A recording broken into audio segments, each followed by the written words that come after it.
We've been reminded over the past several months just how important it is to believe that God has a plan for me.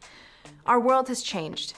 Everything we had planned changed. Hurt, disappointment, fear, loss, sickness, all of it has left us wondering, what will happen next?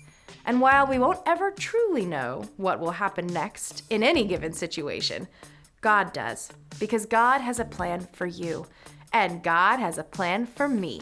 This month, we're going to use the super sweet theme of Ice Cream Sundays, along with the life of Joseph, to teach preschoolers that God has a plan for them. We'll begin week 1 by introducing Joseph, his brothers, and the unplanned trip he makes to Egypt. We see Joseph trusting that God has a plan for me in the way he chooses to work hard and do the right thing, even though he is far from home and his family. Week 2, we'll hear about how even though Joseph works hard and does the right thing, he's thrown in jail for something he didn't do.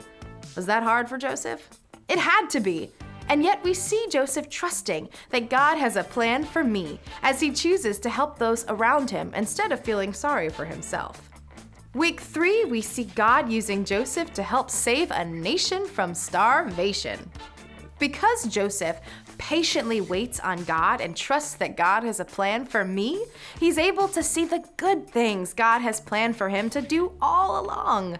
And week 4, which is my favorite, we see Joseph's brothers make their way to Egypt to look for food. They have no idea that they are going to find so much more than food when they arrive. They find a brother and forgiveness waiting on them. And we have the privilege of seeing the end of the story, that God's way is always best. Just as it was with Joseph, trusting in God's plan is what empowers us to keep going when things are hard. If we were to take away one part of Joseph's story and just focus on it, it would be hard to believe that God's plan is always best.